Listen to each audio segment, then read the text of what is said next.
तूळ राशीने भोगलेले दिवस.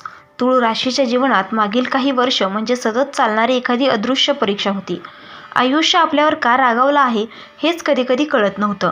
शांत राहायचं, विचारपूर्वक वागायचं आणि सर्वांना समजून घ्यायचं असा तुमचा स्वभाव. पण जगाने मात्र तुमच्या शांततेचा फायदा घेतला.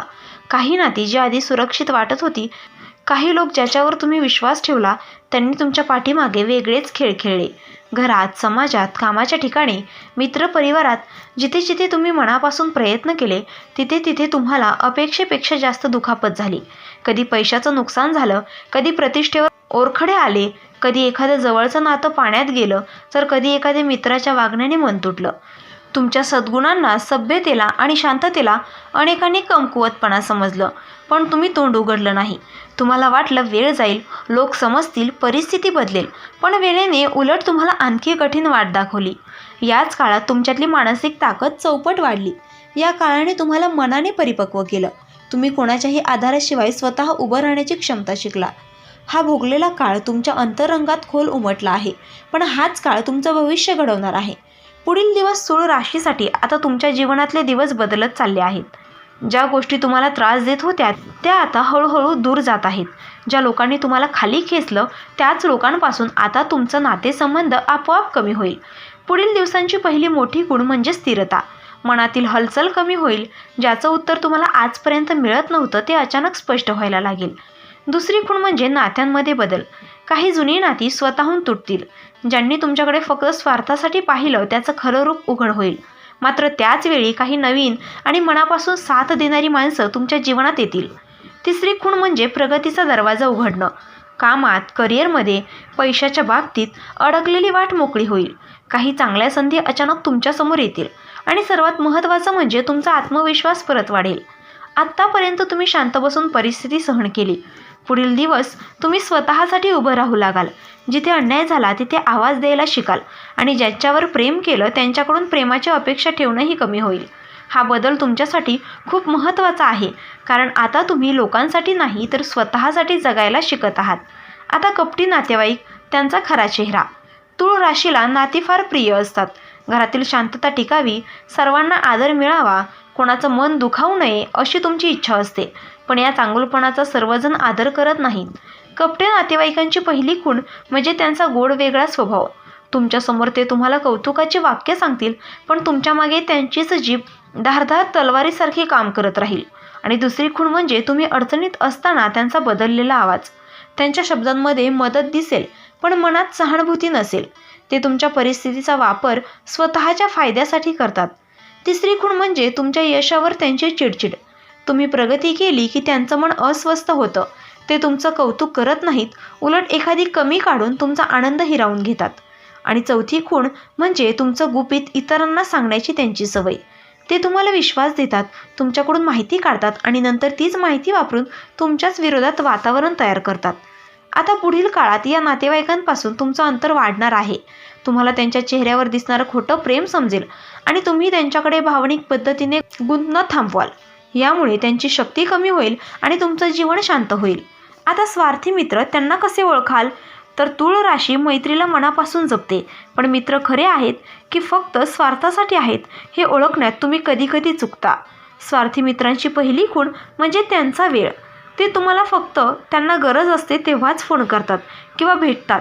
तुम्हाला गरज असते तेव्हा ते नेहमी व्यस्त असतात. आणि दुसरी खूण म्हणजे तुमच्या यशावर त्यांची शांत प्रतिक्रिया. एखादा खरा मित्र तुमच्या यशावर आनंद व्यक्त करतो, पण स्वार्थी मित्र मात्र शांत राहतो आणि विषय बदलतो. ते तोंडाने म्हणतील की छान झालं, पण मनात त्यांना तुमची प्रगती खटकते. आणि तिसरी खूण म्हणजे तुमच्यात गुपचूप स्पर्धा ठेवण्याची त्यांची वृत्ती. ते तुमच्यावर वरचढ ठरायचं सतत पाहतात. तुम्ही जे करता त्यात ते स्वतःला पुढे सिद्ध करण्याचा प्रयत्नही करतात. आणि चौथी खूण म्हणजे तुम्ही सांगितलेली गुपितं इतरांपर्यंत पोहोचवणं. हे मित्र तुमच्यावर विश्वास दाखवतात, पण तुम्ही वळताच तुमच्या बोलण्याचा वापर करतात. पाचवी खूण म्हणजे केवळ तुमच्याकडून फायदे मिळवणं. ते तुम्हाला त्यांच्या प्रसंगी बोलवतात, तुमच्याकडून सल्ला घेतात, मदत घेतात, पण बदल्यात कधीच तुमच्यासाठी उभे राहत नाहीत. या सर्व खुणा पुढील काळात तुमच्यासमोर उलगडणार आहेत. तुम्ही त्यांच्या वागण्यातले सूक्ष्म बदल पकडाल आणि या जाणीवेमुळे तुम्ही स्वतःला वाचवाल. ही बदलणारे दृष्टिकोन तुमच्या जीवनाला शांत, स्थिर आणि सुरक्षित बनवणार आहे. तूळ राशीचा प्रवास नेहमीच संतुलनाचा असतो. तुम्ही मनाने शांत, स्वभावाने सभ्य आणि नात्यांबाबत प्रामाणिक असता. पण या गुणांमुळेच जीवनाने तुम्हाला काही कठीण धडे दिले. ज्यांना तुम्ही आपले समजलात त्यांच्याकडून जखमा मिळाल्या. ज्यांच्यावर तुम्ही विश्वास ठेवला त्यांच्याच स्वार्थाने तुम्हाला तडफडवलं. काही नातेवाईकांनी तुमच्या निरागसतेचा फायदाही घेतला. काही मित्रांनी तुमच्याशी केलेल्या मैत्रीचा अर्थच बदलून टाकला. पण हे दिवस तुम्हाला मोडून टाकण्यासाठी नव्हते, तर हे दिवस तुम्हाला घडवण्यासाठी आले होते. विश्व तुम्हाला सांगू इच्छित होतं की आता वेळ आली आहे जागे होण्याची, स्वतःला ओळखण्याची, स्वतःसाठी उभं राहण्याची. तुम्ही भोगलेले दिवस म्हणजे खोल रात्रीसारखे होते, काळोख भरलेला पण शिकवणींनी युक्त. आणि आता पहाड जवळ येत आहे. तुमच्यासमोरचा मार्ग हळूहळू उजळ होतो आहे. पुढील दिवस तुमच्यासाठी काही महत्त्वाचे बदल घेऊन येतात. तुमच्या मनातील स्थिरता वाढणार आहे. तुम्हाला कोणत्या लोकांवर विश्वास ठेवायचा आणि कोणापासून सावध राहायचं हे स्पष्ट होणार आहे. कपटी, मतलबी आणि स्वार्थी लोकांची ओळख आता तुम्हाला तितक्याच सहजतेने पटणार आहे. जितकं पूर्वी कठीण वाटायचं, तुमच्या नशिबात एक हलका पण निर्णायक कलाटणीचा काळ सुरू होत आहे. तुमच्या मेहनतीचं कौतुक होईल. तुमच्या प्रयत्नांना योग्य फळ मिळेल. ज्यांनी तुम्हाला कमी लेखलं ते लोक आता तुमच्यासमोर कमी पडतील आणि तुम्ही शांत, स्थिर आणि मजबूत व्यक्तिमत्व म्हणून पुढे उभे राहाल. या प्रवासाचा खरा निष्कर्ष एकच आहे. तुम्ही कोणालाही न दुखवता जगलात, कोणाशी वाईट केलं नाही, कधी कपट वापरलं नाही आणि म्हणूनच आता विश्व तुमच्या बाजूने उभे राहणार आहे. तुमच्यावर झालेला अन्याय व्यर्थ जाणार नाही. तुमच्या मनात साठवलेला वेदनेचा पर्वत तुम्हाला आता बळ देईल. तुमची ओळख बदलणार आहे, तुमची ताकद वाढणार आहे आणि तुमचं जीवन एका नव्या मार्गावर जाणार आहे. तूळ राशीसाठी हा काळ म्हणजे अंधारातून प्रकाशाकडे जाणारी वाट. भोगलेले दिवस संपले. आता येणारे दिवस तुमच्यासाठी आशेचे, यशाचे आणि मनशांतीचे आहेत. हेच तुमचं खरं पुनर्जन्म. हेच तुमचं खरं उन्नतीचं पाऊल. तर मित्रांनो, व्हिडिओ आवडला असेल तर व्हिडिओला लाईक करा, चॅनलला सबस्क्राईब करा आणि आजचा व्हिडिओ शेवटपर्यंत पाहिल्याबद्दल धन्यवाद. आणि हो, तुम्हाला देखील तुमच्या राशीची अंगठी हवी असेल तर डिस्क्रिप्शनमध्ये मी त्याची लिंक दिलेली आहे. तिथे जाऊन तुम्ही खरेदीही करू शकता. व्हिडिओ पाहिल्याबद्दल धन्यवाद. श्री स्वामी समर्थ.